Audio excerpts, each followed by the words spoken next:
Hello and welcome to our concurrent sessions as part of Planet Native. I think we are going to wait just a few moments as Rick Dark, our keynote speaker, wraps up and allow other people to join us in this space. Meanwhile, let's talk a little bit about the Socio app.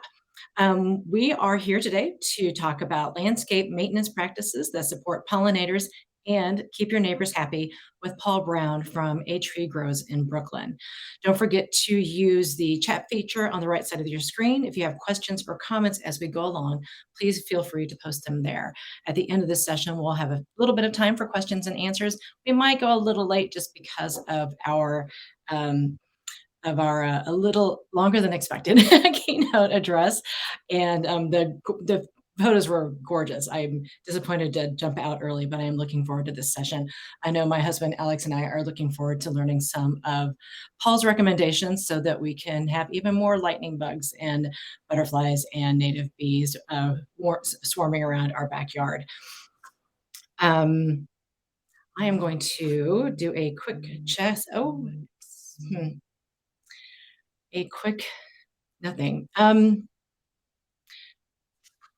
I am going to go ahead and take a moment to introduce Paul, and I will bring him to the stage in just a moment. So, Paul Brown is the owner operator of A Tree Grows in Brooklyn, and he's here to present landscape maintenance practices that support pollinators and will keep your neighbors happy. Paul and his wife Nan purchased Kansas City-based A Tree Grows in Brooklyn in 2019. Paul was once a licensed nuclear operator, but he and Nan and their 5 children moved to Kansas City to pursue their dreams. While attending the inaugural 2019 Planet Native Conference, they changed the direction of A Tree Grows in Brooklyn to pursue an ecologically balanced approach to landscape installation and maintenance. This revised focus allowed them to work with businesses, institutions, cities, and homeowners to restore gardens and landscapes to native plants that offer biodiversity. Paul has a deep appreciation and love for nature and the beauty of landscapes. And yes, he knows that the book A Tree Grows in Brooklyn features the invasive tree of heaven, so we can appreciate the irony that his and Nan's business is focusing instead on regenerative urban landscaping.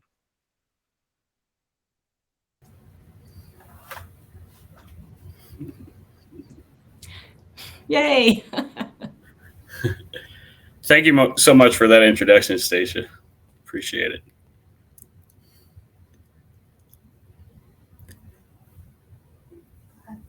I did just want to add to that Rick's keynote address was a great introduction to a lot of the things that I'll be speaking about today. I'm always real hesitant when I approach our clients about this different kind of maintenance and trying to keep it tidy while at the same time being very friendly to the pollinators.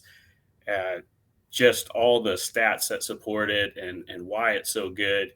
And he introduced so well that it can be beautiful and we can just be a part of nature instead of trying to control it. So that was a great introduction by him. All right. Okay, I'll go ahead and begin then. Stacia, you had a great introduction, and I'm going to cover a few of those things that you mentioned as far as my family and our journey and how we got here. I'm also going to cover the problems that our pollinators are facing. It's really multi-layered. It's a chain, if you will, and we can resolve that problem in our own way and help break that chain of destruction that's been occurring to all the pollinators. And I'll talk about how you can do that and this new approach to care and the best ways to preserve the pollinator eggs, the species themselves, provide a habitat for them, and then finally, I'll cover the results. And we've done this now for about a year, and the results were way better than we could have ever expected. I do have a video, and I hope that you can gauge from that video just how many pollinators were in that video. I've watched it a few times, and the little insects you can't see, but I'll try to describe it in my own words, and hopefully you can get the gist of it.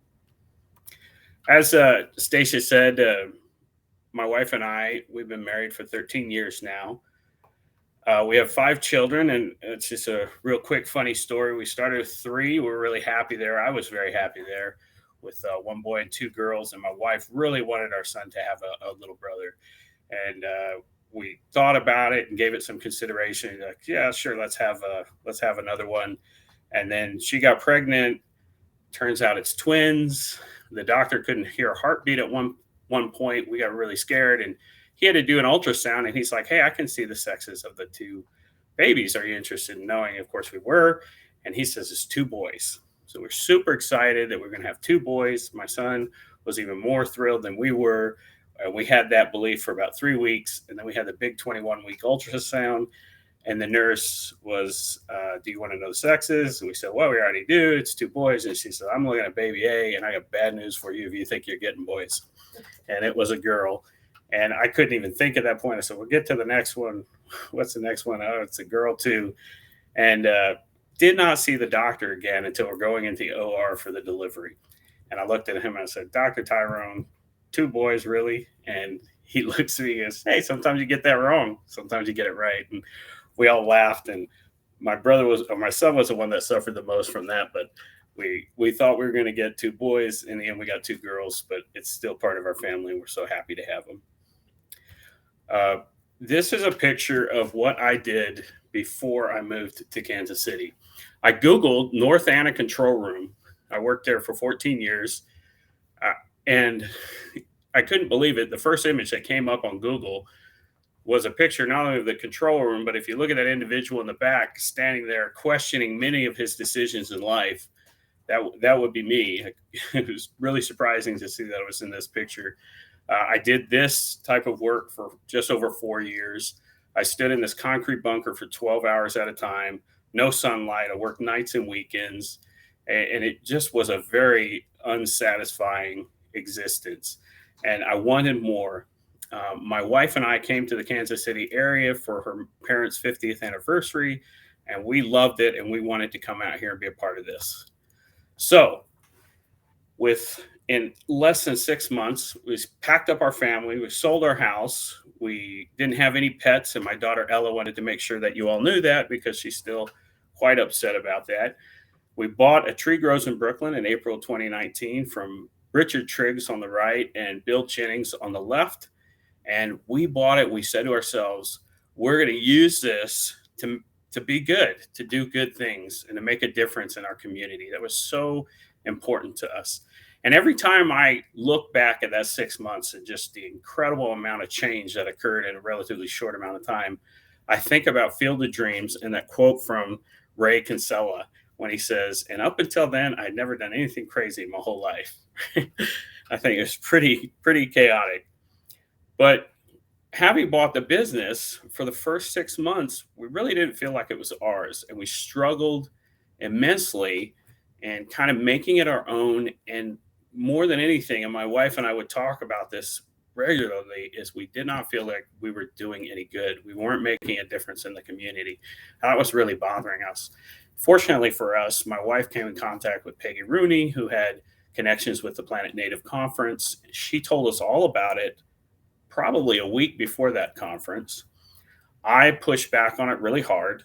I said, "Oh, this just sounds like a waste of our time and money, and we could be out doing other things, and I don't really see the benefit of this." And my wife finally put her foot down, and thankfully for me, I listened because I sat in that keynote address, and it was Doug Tallamy, and he talked about natives, and he talked about making a difference in our neighborhoods and in our society, and he talked about all the changes that have to be, and it was just so impactful on me. And my wife, because of our children, she couldn't be there just yet. She showed up right after his address. I was texting her the whole time. I'm like, "This is incredible. This is everything that we want. This is the direction we need to take our business." And it was really a profound experience for my wife and I. That evening, Florence Williams spoke about just nature and how it affects us, and the great good it is on our spirituality and our emotions. And Nan and I walked away from that conference and like, this is what we can do. This is the good that we can do with our business. We immediately contacted Stacia, and we decided that we wanted to be a partner with Deep Roots. Now, that's all I wanted to say about my family, switching gears now, I want to talk about the pollinator problems and the issues. Basically, how have we gotten to where we're at? I have a picture here of Virginia and Dallas. And when I was 11 years old, my uncle was getting married, and my dad drove us in the ugliest Dodge van you've ever seen, drove the whole family from Virginia all the way down to Dallas in the middle of July.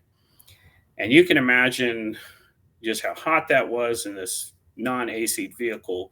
But at a first stop to get gas, my dad pulled me out. He said, Paul, your job this entire trip is every time I stop to get gas, you're going to grab this windshield wiper fluid over here at the gas station. You're going to take their little wipers and you're going to clean the windshield off. And this was 36 years ago.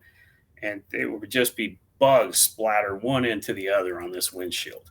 And sometimes my daddy would even have to scrape off the radiator a little bit because he's like, oh, the engine's running hot again because these bugs are clogging up the radiator. And that was just part of traveling. We had to do that at every gas station. Well, recently, my wife and I traveled from here to Virginia and back. And when I got back from that trip, it was almost 2,000 miles round trip. I remember thinking, I never cleaned my windshield off once. Not once did I feel the need to make it clean, or that there was no insect life that we had run through. And that was a real kind of awakening for me. And it should be noted that it happened right before we went to the Native conference. And all of those kind of light bulbs started going off. And how can we help with this problem? I'm going to throw some statistics at you right now that are quite alarming. In the journal Biological Conservation, in a recent study, they found that over the last 25 years, there was about a 2.5% loss in the insect biomass globally each year. And of that, in that study, they found of all the insect species, 40% are declining and 33% of the total is also endangered.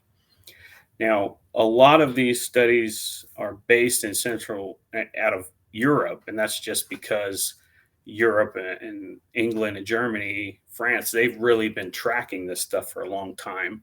Whereas in the United States, we're just now starting to get on board. Our studies, most of them start in the early 2000s, where they've been keeping track of this in England and Germany since about 1980s. And now they're just starting in Asia to track these same things. So a lot of this stuff says Europe, but you can really apply it to the entire world. It's just that's where we have the data. In England, over 10 years, they saw a reduction of 58% in the butterfly species. Closer to home, here in Oklahoma, half the bumblebee species have disappeared completely from 1949 to 2013. And a study analyzing just the aerial or the airborne insect biomass in Germany found that, over that 25-year period, they lost about 75% of the insect biomass. In another research, the 3 billion birds numbers, that came from Nature's Best Hope, which was a book written by Doug Tallamy. And he also had a graph in that book that took it even a step further. Of those 3 billion birds that have disappeared, the birds that are reliant on insects have all been impacted, whereas the birds that are not reliant on insects have actually increased their numbers. So we see that it's really the food web and the insect biomass that's being impacted, and now it's starting to have an impact on all the other wildlife in nature. Now, I'm going to speak primarily when I'm talking about insects and how we preserve them and what we can do with our maintenance and our homes in general. I'm going to be really focusing on two types of insects: the pollinator bees and then the caterpillars. And the reason for that is because the bees are so integral to the pollination of flowers. About 78% of flowers rely on bees for their pollination. And then the caterpillars are so integral in the food web. Caterpillars themselves, and the number I had was 94% of um, birds rely on caterpillars at some point in their life cycle, and it's usually when they're feeding because they're packed with so much nutrients.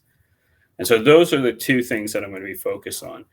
And the loss cycle of the pollinators. This information comes from a fantastic documentary that I watched, and it's free on Amazon Prime if you have it. It's called Pollinators, and all of these experts are speaking. And what they keep reiterating throughout this documentary is it's not a single thing right now that's driving the loss of our pollinators, but it's all of these inputs working together, and the pollinators just can't cope with all of this destruction at once. And so, as we go through this, I want you to think about, what can I, which one of these links can I break?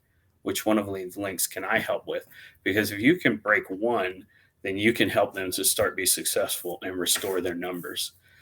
The first and probably the worst input has been these pesticides, and we talk about the neonicotinoids. Um, it was the best of intentions that we had to ban the very toxic pesticides, but in doing so, they've introduced these less toxic pesticides that don't outright kill the insect, but they just really weaken him. And then he goes back to his hive or his nesting site, and he transfers that to other bees and their eggs. They find that bees that have been exposed to this, their egg shells are thinner. And so not as many of their larvae are surviving and making it to life. And that's one input. It weakens the bees. And then there's loss of agricultural diversity. Um, just a number to think about. In the United States, the total land mass of the United States, 5%, not 5% of farmland, but 5% of the United States is corn. And we all know that corn is just a desert. It self pollinates. The bees don't, they can't use it in any way. And it's just this, it looks green and lush, but it has no intrinsic value to the local insect population. And by industrializing all of our agriculture, we have created an environment where the pollinators just cannot survive. And so now they have a nutritional deficiency. So they're being exposed to these pesticides, they've got a nutritional deficiency, and then you have some invasive mites. They're called varroa mites and other viruses that have invaded their beehives. And then another thing, and I want each of us to think about this, and as I was preparing this, I really felt guilty, is we as consumers, how realistic is it to expect an apple in the middle of January with no blemishes on it, right? Or, a strawberry completely out of season that's nice and big and red. But we as consumers have come to expect that. And in order to provide that, unfortunately, farmers are using very unnatural means to provide us with fruits and vegetables at unnatural times. And so I would strongly encourage each person here to find out where their food is coming from and utilize the farmers markets and be more responsible when it comes to that. And then ultimately, the destruction of habitat. And this is something we can all put in. And I'm going to talk about as we started our first year of maintenance and the things that we were doing, we were actually causing incredible harm to the eggs, to the habitats of the bees and of the caterpillars. And despite the fact that we started installing native gardens, our actions in going from fall into winter into spring, I feel were so detrimental that we weren't really seeing a huge increase in the number of pollinators. And it wasn't until we corrected how we were approaching our maintenance that we saw a real boon growth in the number of pollinators. Um, this gentleman's name is Aldo Leopold, and he was one of the first conservationists. He lived in the early 1900s, and he really kind of set conservation theory and thought for the next 100 years. The quote that he said that I really liked is the oldest task in human history is to live on a piece of land without spoiling it. Um, so he recognized that humanity was coming in and basically saturating all of the resources in an area and then moving on to the next area.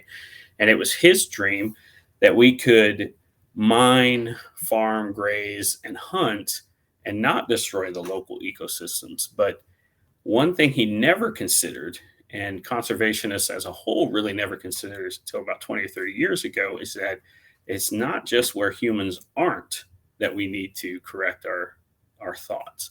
It's also where humans are. So our homes are just as important ecologically as the farms and the preserves and what we would consider nature. And with that, I'm going to show you a picture here. And I just want you to look at it and think, wow, what could possibly be wrong with this scenario? So looking at that, it's easy to see, there's a serious lack of diversity in the plant life. You have this turf grass, which grass pad would go absolutely bananas over this. They would love this picture. But in reality, there's nothing there for the pollinators to forage. They're going to really struggle in this environment, and this has become what is the norm in our society. And so we really need to rethink this. Uh, so how can you help? And this is really the meat of what I want to talk about. What can you do in your own yard to make these changes? Well, the first thing is plant choice matters. And I'm just going to throw some real quick statistics at you in regards to this. Um, let's see, just talking about natives here, 5% of the natives actually provide 75% of the food for caterpillars. The oak tree is a great example of that. The oak tree supports 30% of our native butterflies and moths are sustained in oak trees. So when you have the option of thinking, oh, what should I plant? What would be a good tree here?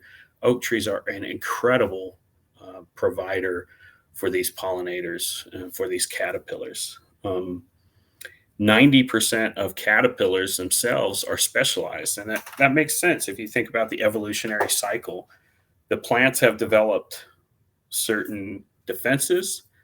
And so these butterflies have specialized in one kind of plant and figured out a way around their defenses. And so what you plant matters. And when it comes to private homeowners, that's super important. If you look at this statistic I put up there, almost 86% of all the land east of the Mississippi is privately owned. So if we can get the private homeowners to realize that if I just do a little portion of my yard and everybody had that mentality and everybody saw themselves as a part of the whole instead of an individual in that, then we could make a tremendous difference in the entire ecology.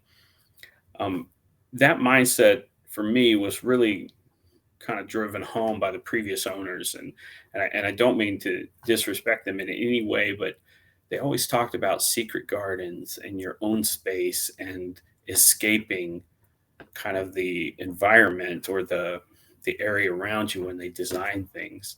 And now what we're seeing is people recognize that they're a part of a whole. They want something that is a part of nature that welcomes the pollinators and is inviting to nature, to the wildlife itself. And so it's just something to think about. Know your yard and take advantage of it. When you have trees, and I see this all the time as I drive through various suburbs, is you'll see trees that are just sitting in the turf grass, and they might have just a tiny little bit of mulch around them, if anything at all. And when you think about it, most of the caterpillars that are the eggs are laid up in the trees. Of those caterpillars, 70% make their way down to the ground and actually pupate in the soil. So they might, you have this beautiful tree, you have let's just say oak, you have this beautiful oak. The butterfly lays its egg up there.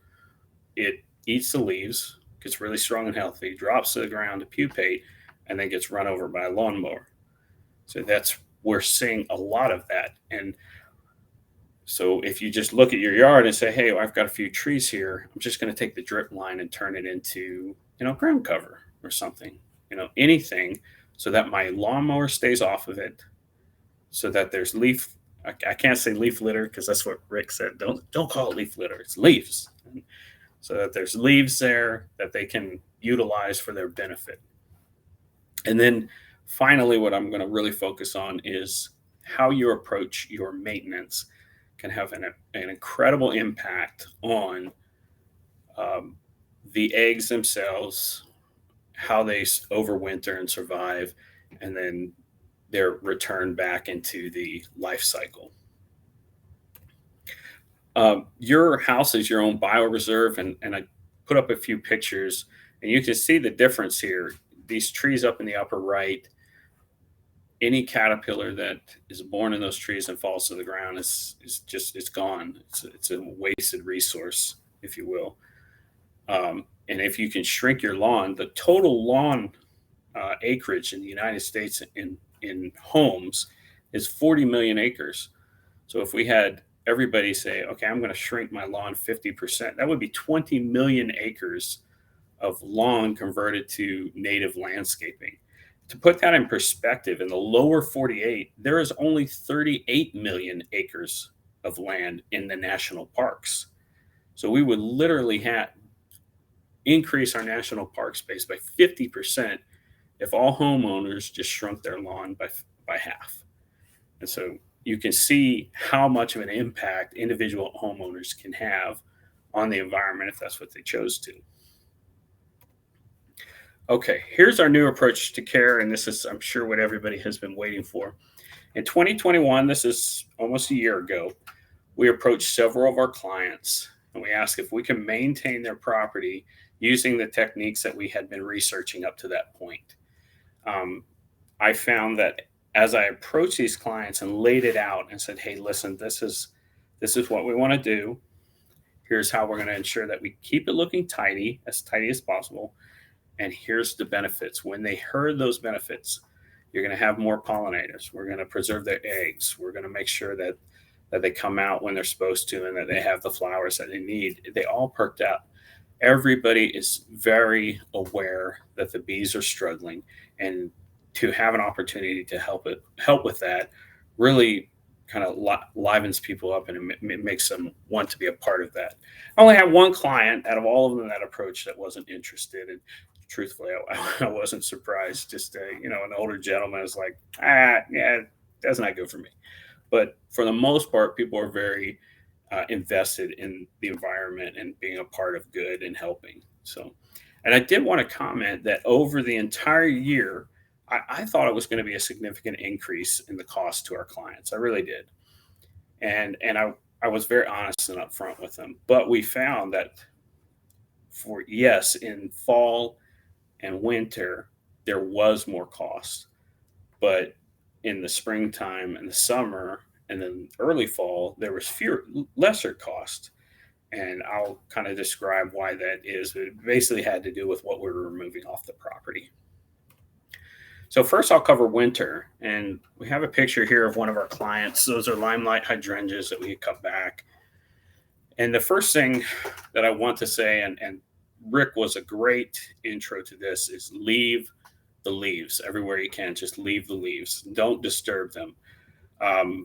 Up until last year, we would go through with a commercial grade blower and clean out these beds. There would have been nothing on the ground at this person's property. And the reason we did that was because they wanted it to look clean. They wanted it, they wanted everything off of their property. And we found that even though we had a native garden established on this property, the bee and insect population last year really didn't go up at all. There were plenty of flowers there for them to forage on. And that kind of perplexed me. And that's when I started doing my research. And for those who are interested, a lot of this information on how to do this, I pulled from the University of Minnesota. They have a great horticultural program up there.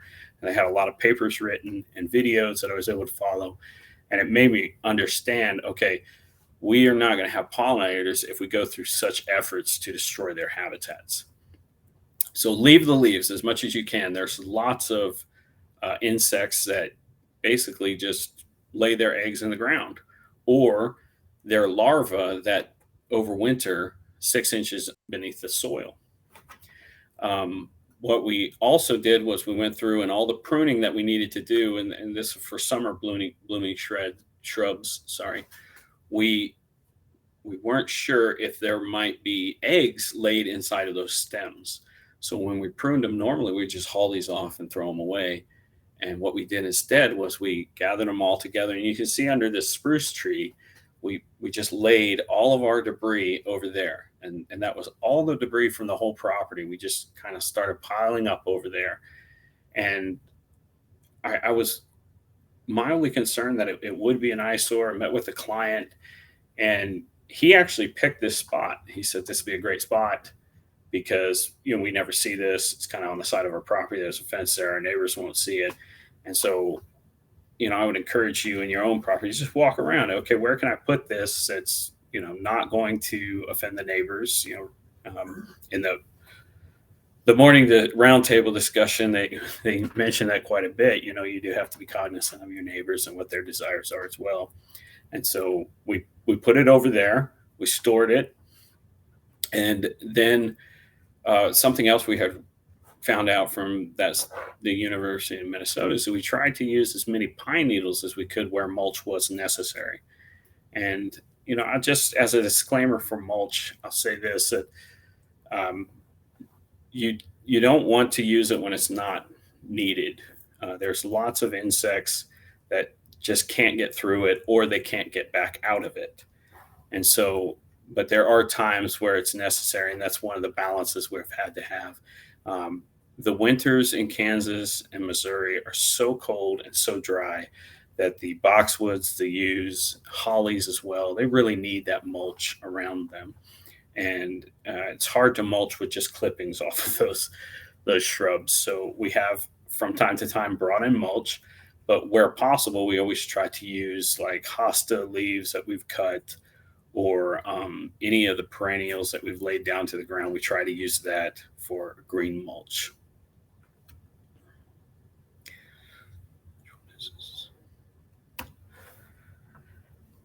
Spring, this is the time everybody loves, right? And so this was also the time that we could clean out the beds as per the expectation. Uh, on a side note, I did want to say that the people who struggled most with not blowing out the beds were easily my employees. They had never done that before.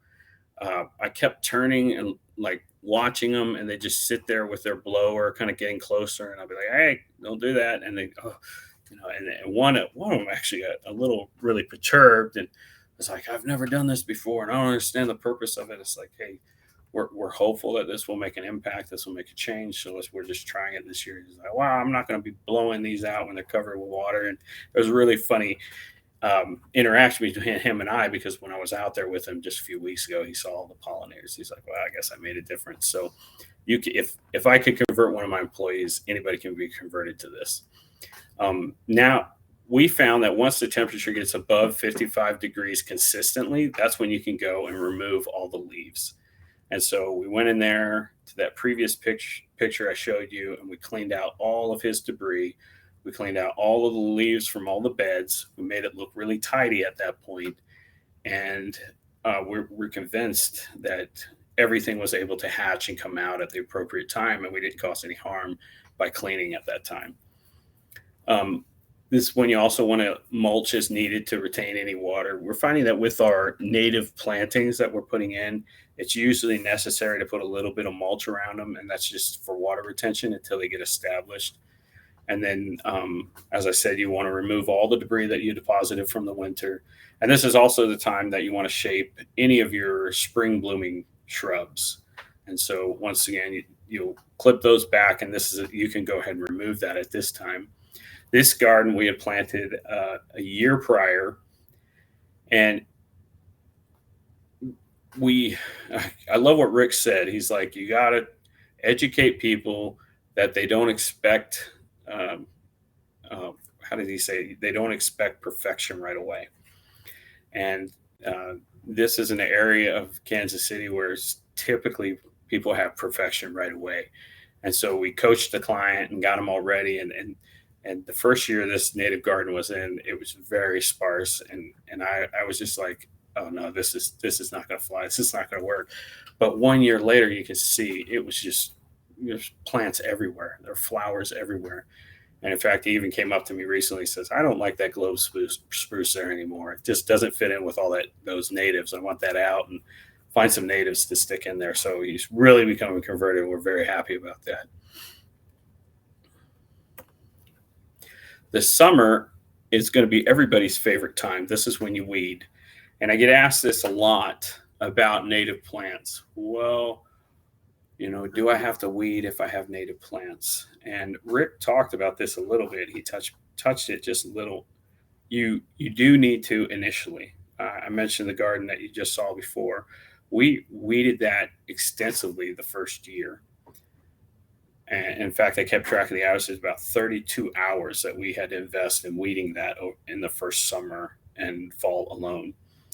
But once those plants started to establish themselves this previous spring, the weeding demands went way down. And over the summer, we only had to put 4 hours of weeding into that garden. Significant reduction from 1 year to the next. And we're hopeful that I don't think it'll ever be truly eliminated, but it's going to become reduced to the fact where we're not even going to track that time because it's so negligible.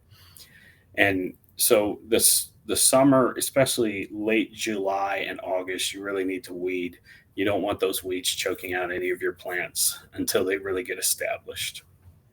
Um, One thing we found with our employees is a lot of times they didn't know, well, is this a weed? Is this a plant? And natives really don't do themselves any favor with their names. They're milkweed, Joe Pye weed, and ironweed, and half the natives are named weeds. And so people are like, what what am I dealing with here? There's a great app that you can get from the app store. It's called Picture This, and you can get a free version of it, and it is very it we have found that it's extremely good at identifying the plants, labeling it either a weed or a native, and then we've gotten it for all of our employees, and they can just snap a picture real quick. Oh, okay, I need to get this out, or no, that needs to stay.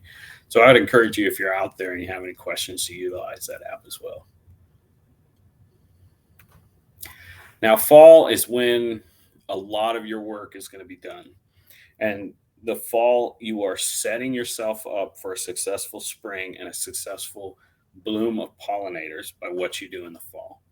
The first thing that we realized we were doing wrong was we were cutting our perennials back to the ground. And that is just how everybody had done it for hundreds of years. And so we just followed suit. We were cutting them all the way down to the ground, and that was a mistake. There's lots of bees, solitary bees, that utilize those stems and will actually plant their eggs in them.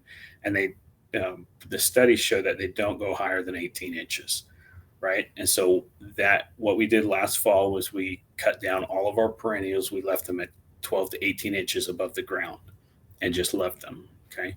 Everything that we cut, we also stored or utilized. And I'll talk about these bee hotels. We used them in the bee hotels that we made. If you want a perennial to self seed on the ground, like you're hoping that it'll maybe grow or migrate around the yard, the recommendation is to wait till about 50% of their seeds have dropped, and then you can cut it back. And again, leave the leaves. We were blowing leaves out of flower beds, around trees, everywhere. We just got all the leaves off the property. That's what we were trained to do. That was in our DNA. And we really had to stop and say, okay, we're not going to do this. Instead, what we did is, to make it tidy and clean, we simply blew the leaves up into the beds. And then one of my guys actually had the good idea. He just kind of walked through the bed and would just ruffle the feathers and things like that, or not the feathers, I mean the branches, to try and get the leaves to fall through and onto the ground. And so we went and did that, and we got all the leaves on the ground to the point where it was barely noticeable that these leaves were all over these people's their flower beds. Um, Rick hammered that home, and I had trained myself to say leaf litter. And after his presentation, I said, "Oh, I've got to stop saying that because in reality, it's really not litter. It's a habitation for these insects." I already mentioned storing as many hollow stems as you can on the property as possible, and green mulch. I talked about it. I rehashed it a little bit more last October after we had talked to these clients. We showed up at one client's house with about 3 yards of mulch because they have lots of yews, lots of boxwoods. And the missus came out. She was really just kind of distraught. And she's like, "Oh no, I wanted green mulch. I don't want any of this stuff." And here's what I read. And so we really had to help her to understand. And there are times where, especially if you have those traditional English gardens, you do need to use traditional mulch. Uh, our winters are very dry, they're very cold. And so, unless you want that winter burn on all your hollies and boxwoods, you need to put something down that's going to help them retain the moisture in the ground because they never truly go dormant. They still drinking water all through the winter, albeit not much, but they are drinking water throughout the winter.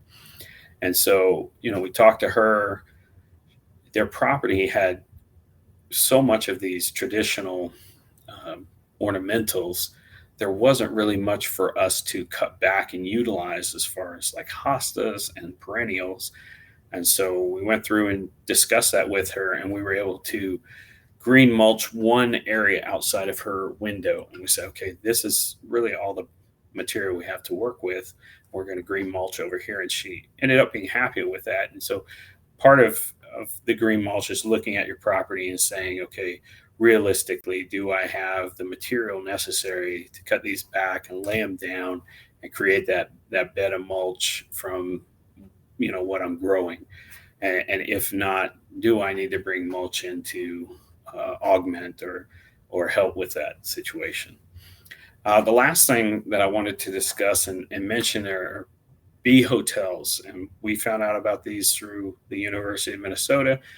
We actually didn't use the can like you see in the picture. We utilized the 5-inch pots that you get from like Family Tree, and we took those and put them on their side, and we just drilled them into a few places on each property, um, like into like little posts that they would have around the property. We utilized a couple electrical outlets, things like that, and then we would fill them with various sizes of these hollow stems, and we just left it like that. And then um, when we came back the following spring, lots of them were capped, like you see up in the top picture. Lots of them had those mud caps on them, so we knew, oh, clearly they've been utilized. There's something in there. And then we just waited until it looked like they were all empty. All of them had broken open, and then we removed them. The reason we removed them was because we were what we had read and what we found from videos is that the pathogens can be introduced to those. That the bees in nature wouldn't reuse those. They would use a plant once and then it would die, and then the next year they would use a different plant. So we removed them all in the spring, and then we're going to put them back up in the fall, and that's something you can do in your own house. And now I just quickly wanted to talk about a few things. Every time I do a consultation and I meet with some people, I get asked the same 3 questions, and real quickly just want to run over these. What organic products can I use on my lawn, on my plants? And do the companies that and I'm not trying to single out any company here, but that say they target mosquitoes and ticks, how effective are they, and do they really not hurt pollinators? If you look at the picture on the bottom of that lawn, and if you have a lawn like that at your own house, I want you to think, where in the natural world have you seen something that looked like that? Okay, because I've never seen anything on National Geographic in the African savannah or in the Siberian steppe or in the Midwest plains that looks quite like that. And so if that doesn't exist in the natural world, then you have to you have to accept that you're going to use unnatural means to maintain it. That means you're going to have to put some sort of herbicide on it. You're going to have to put some sort of pesticide on it. And if that is not, if, you, I wouldn't do that. And if I would hope that you wouldn't want to do that either. If you're unwilling to do that, then you have to say, you know what, I'm going to handle a dandelion or two in my yard. That's just going to be a part of it, and that's okay. The that's still green and it's still beautiful, and part of it is just changing our mindset and accepting nature for what she does and being happy with that. And as far as the companies that come in and say they can target a specific insect, I have run that past various entomologists and native plant specialists. And my favorite was Benjamin Volt, I think his name is, out of Iowa. And he said, uh, he basically said, when pigs fly, there's no such thing. Anything that targets an insect is going to hit all the insects. And so that's something to be aware of. They they may claim that they cause no harm to pollinators, but that's really unrealistic. Ultimately, is there proof in the pudding? If we're putting all this effort into maintaining our yards like this and making the changes necessary, does it work? And that's what we were able to witness this past summer. We saw two things that we saw.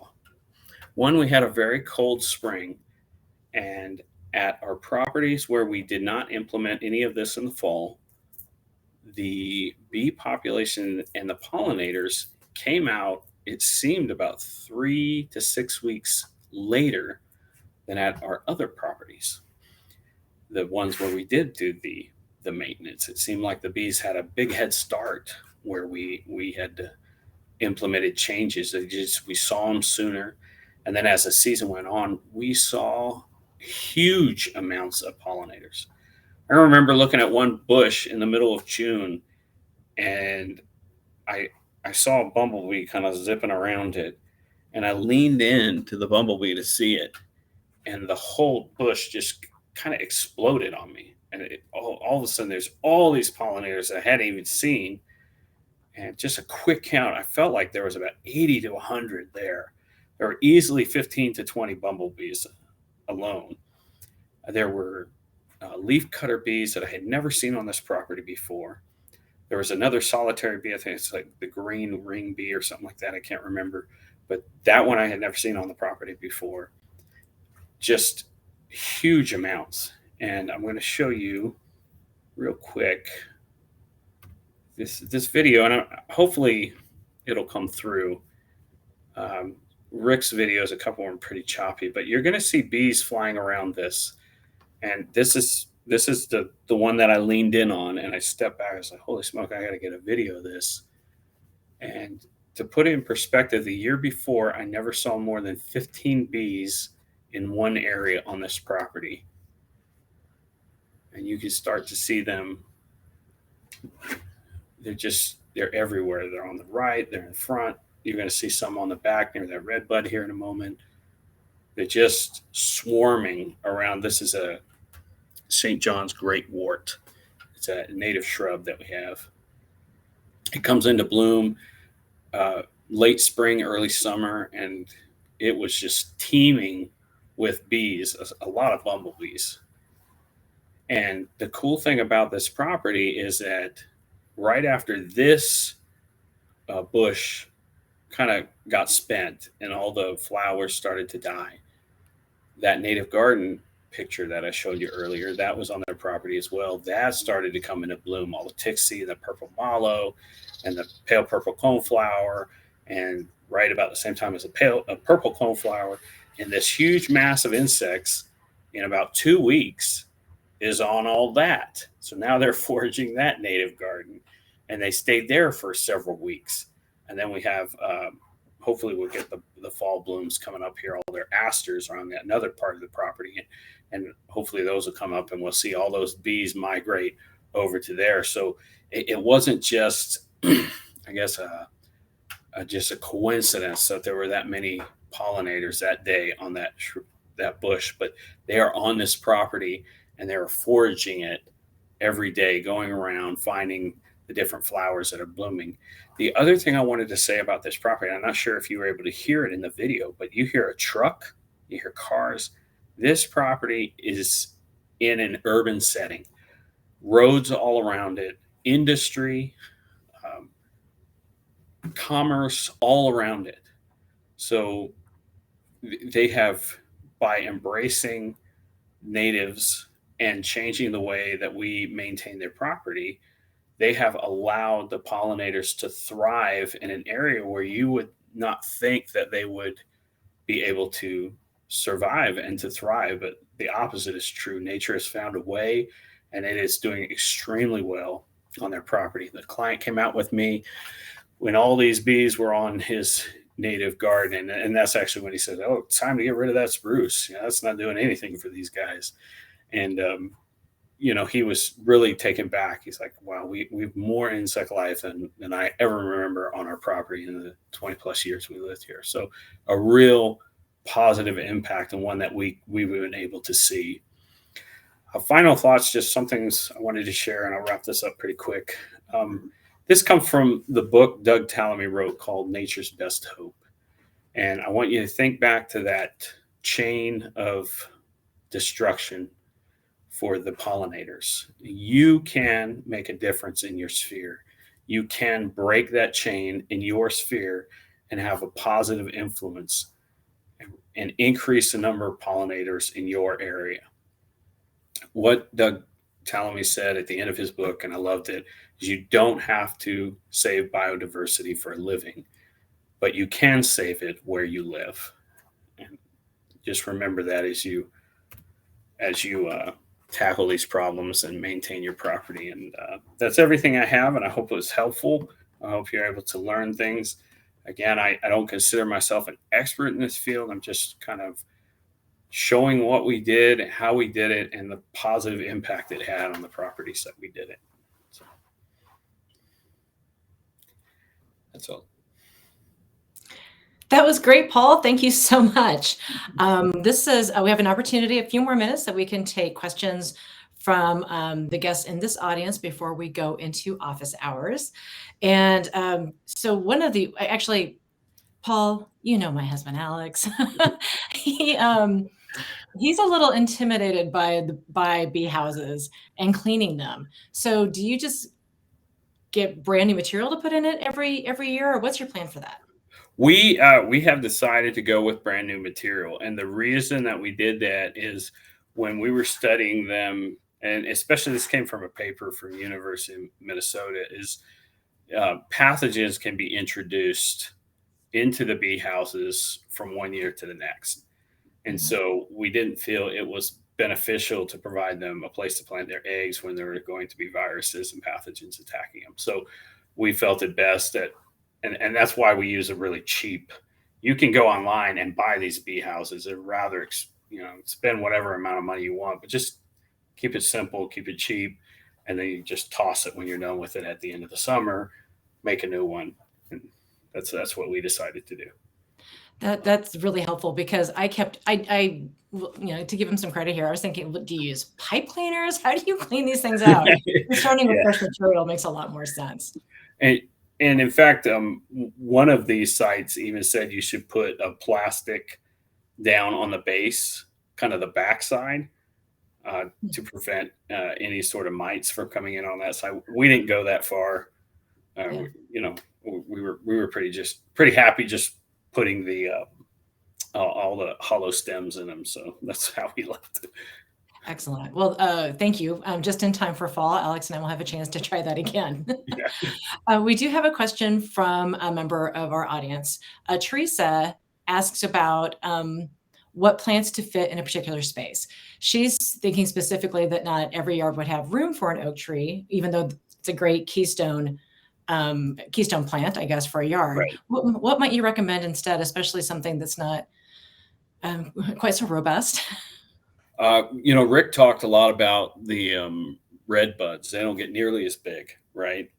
And they're a great plant. What you'll find with red buds is that they're the first thing that bloom, so the bees go after them first when they come out.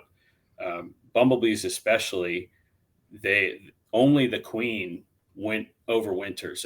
All the other bumblebees die, and so when the queen comes out in the spring, she has to create her own colony, and those red buds are the first thing she goes for. She's real hungry for them, and that provides her with a lot of the sustenance she needs to get her colony going. And then not only the bumblebee uses them, but then the leafcutter bees, they'll if you can get native plants under those red buds, they will, they're leaf cutters because instead of carrying the pollen on their legs, they carry it on their bellies. And so they get a belly full of this pollen, and then they'll go right up to those leaves on the red buds and they'll snip out a little piece and they'll roll that up. And that was actually the picture of the bee hotel where that one bee was pushing like a leaf into it. That's what he was pushing, or she had laid one egg on that. It was a bunch of pollen. They wrap it in that little leaf that they cut out of the red bud, and then they shove it into that for the future to be born. And so red buds are provide in a multitude of ways for pollinators, both with their spring bloom and then their leaves throughout the season. So and they don't get nearly as large as an oak. Another one would be the Ozark witch hazel, which Rick covered that as well. We've utilized that quite a bit. It's another plant that doesn't get as big, and you can actually manage that plant. You can, if you want to keep it contained in a smaller space, it's really easy to do. So. Excellent. Ryan asks, how long have you found pine mulch to last before beginning to break down, and how do you source it? In Virginia, you could buy it from farms. Actually, you get it from the Christmas tree farms. We actually were just using what was on properties, and we used it specifically for rose bushes. We found that rose bushes love the pine needles. I'm sure there's a scientific reason for that. I couldn't speak intelligently to that, but when we were doing some research, we found a paper that talked about that. That hey, pine needles are the best sorts of mulch for these rose bushes. So we've actually used it exclusively for all of our clients have lots of rose bushes, and so when we go and gather from under their spruces and their conifers, we've taken that over and just used it on their rose bushes. We've never had enough to be able to mulch the entire property. Our clients have lots of hedges, and that is not wouldn't even be feasible. But where you would source it, I mean, my best guess would be any Christmas tree farm. They might be willing to, if you're willing to come out there and get rid of it for them, take as much as you want. Who knows? So. That's awesome.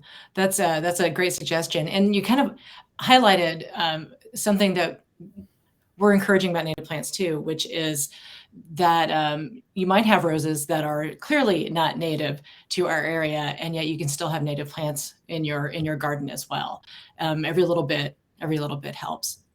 Well, we are approaching the end of our hour. So for more questions and conversation with Paul, please join us immediately following this on a new link to get to office hours with Paul Brown to talk more about